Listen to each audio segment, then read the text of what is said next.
जब चुनाव आता है तो बड़ी बड़ी घोषणाएं जो है लोग करते हैं, लेकिन चुनाव के बाद जो है जुमला हो जाता है। और लालू जी को तो गाली देना लोगों का फैशन है, उससे कोई फर्क पड़ने वाला नहीं है। ये लोग झूठ बोलने आए हैं, झूठ बोलेंगे, ठगने का प्रयास करेंगे, जुमलेबाजी करेंगे, फिर इनका काम वापस हो जाएगा, फिर जहाँ चुनाव होगा वहाँ चले जाएंगे। नमस्कार, आप आर्यन खबर देख रहे हैं। मैं हूं परमवीर सिंह। देश के गृह मंत्री अमित शाह ने बिहार में आकर विधानसभा चुनाव का बिगुल फूंक दिया और उनके जाने के बाद अब बिहार की सियासत गर्म हो गई है। जिस तरह से अमित शाह ने लालू प्रसाद यादव और उनके शासनकाल को लेकर सवाल जवाब किए, उससे कहीं ना कहीं लालू परिवार गुस्से में आ गया है। लालू यादव के 3 बेटे बेटियों ने मिलकर अमित शाह के ऊपर पलटवार किया है। सबसे पहले बिहार विधानसभा के नेता प्रतिपक्ष का सुनिए, उन्होंने किस तरह से अमित शाह को जवाब दिया। कहा कि आजकल तो लालू यादव को गाली देना फैशन बन गया है। तो तेजस्वी क्या कह रहे हैं वो पहले देख लीजिए। इसके साथ ही ये भी दिखाएंगे कि उनकी बेटी रोहिणी आचार्य ने क्या कहा है और मीसा भारती ने भी क्या कहा है। केवल झूठ बोलने का काम किया उन्होंने, और जब चुनाव आता है तो बड़ी बड़ी घोषणाएं जो है लोग करते हैं, लेकिन चुनाव के बाद जो है जुमला हो जाता है।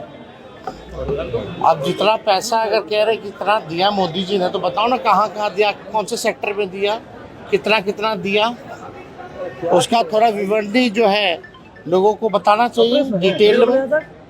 तो जब चुनाव आता है तो केवल घोषणा करते हैं, लेकिन 20 साल में इन्होंने क्या काम किया उसकी गिनती इन्होंने नहीं बताई है। और लालू जी को तो गाली देना लोगों का फैशन है, उससे कोई फर्क पड़ने वाला नहीं है। ये लोग झूठ बोलने आए हैं, झूठ बोलेंगे, ठगने का प्रयास करेंगे, जुमलेबाजी करेंगे, फिर इनका काम वापस हो जाएगा, फिर जहाँ चुनाव होगा वहाँ चले जाएंगे। अच्छा, नीतीश कुमार का व्यवहार देखने को मिला है। नीतीश कुमार का एक अजब व्यवहार देखने को मिला है अमित शाह के सामने। अब देखिए, इस पे हमको टिप्पा टिप्पणी नहीं करना चाहते। अगर आप लोगों को अलग लगा है तो उनसे 2025 की बात कर रहे हैं। तो आपने देखा कि किस तरह से तेजस्वी यादव ने अमित शाह पर पलटवार किया और कहा कि ये बताएं कि अभी तक बिहार को इन्होंने कितना पैसा दिया और गुजरात को विकास के लिए कितना पैसा दिया, और ये पैसा अगर इतना आ रहा है बिहार में तो उसका हो क्या रहा है। इसके साथ ही उन्होंने अमित शाह पर कई बड़े आरोप भी लगाए।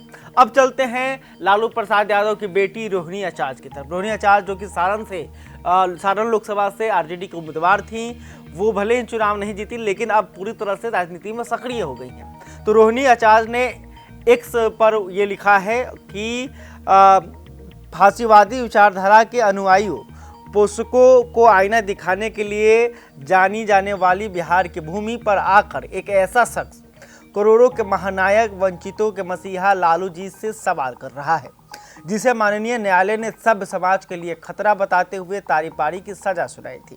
गुजरात नरसंहार, गुजरात के पूर्व गृह मंत्री हेरेन पंड्या की हत्या, जस्टिस लोया की संदिग्ध मौत, सहराबुद्दीन, उसकी गर्भवती पत्नी और इशरत जहां के फर्जी मुठभेड़, अंडरवर्ल्ड के साथ मिलकर गुजरात में चलाए जाने वाले वसूली रैकेट जैसे अनेकों मामलों में जिसकी भूमिका पर अभी भी सवाल तमाम है। लालू जी से सवाल पूछने वालों को ये पहले बताना चाहिए कि नोटबंदी के दौरान उसकी चेयरमैनशिप वाले सहकारी बैंक में हजारों करोड़ की हेराफेरी का मामला क्या है। कहाँ गए हजारों करोड़ के वो प्रतिबंधित नोट जिनका ट्रांजैक्शन उस बैंक से हुआ। कैसे रातों रात लाखों से अरबों रुपए के टर्नओवर वाली कंपनी बन गई उसके बेटे की कंपनी। पहले इन सवालों के जवाब मिल जाए तो सवाल और भी है उसके लिए जिसका दामन दागदार ही नहीं स्याह है। तो देखिए, रोहिणी आचार्य ने भले ही गृह मंत्री अमित शाह का नाम नहीं लिया हो, लेकिन पूरा इशारा अमित शाह पर ही था। जिस तरह से उन्होंने अमित शाह को तारी पार तमाम जैसे शब्दों का इस्तेमाल किया, साथ ही उन्होंने कई घोटाले के आरोप भी अमित शाह पर लगाए और पूछा कि आपको पहले इसका जवाब देना चाहिए, फिर लालू प्रसाद यादव से सवाल पूछना चाहिए। इसके अलावा पाटलिपुत्रा से सांसद मीसा भारती, लालू प्रसाद यादव की बड़ी बेटी मीसा भारती, उन्होंने भी जो है अमित शाह के बयान पर तुरंत कसा है। दरअसल अमित शाह ने गोपालगंज में भाषण देने के दौरान कहा कि बिहार को हम लोग बाढ़ मुक्त कर देंगे। एक बार आप एनडीए की सरकार बना दीजिए तो बिहार में जो बाढ़ है वो अतीत बन जाएगी। इस पर डॉक्टर मीसा भारती ने तंज कसा है। डॉक्टर मीसा भारती ने इस खबर को रिट्वीट करते हुए लिखा है कि अब अगले जन्म में बनाएंगे।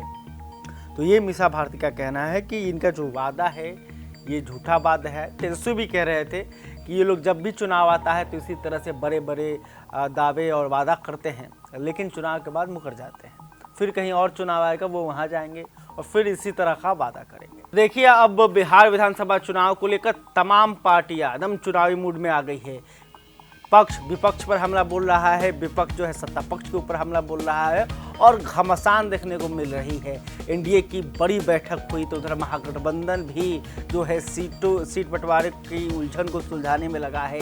कांग्रेस अब बड़ी बैठकें कर रही है। तो इस तरह के तमाम जो एक्टिविटी है वो बिहार में शुरू हो गई है, क्योंकि इसी साल के अंतिम महीनों में बिहार विधानसभा का चुनाव होने वाला है। खैर, अभी तक आपने हमारे चैनल को सब्सक्राइब नहीं तो इस खबर को लेकर आप क्या सोचते हैं कमेंट करके बताइएगा। वीडियो फेसबुक पर देख रहे हैं तो हमारे पेज को भी लाइक करें। बहुत बहुत धन्यवाद।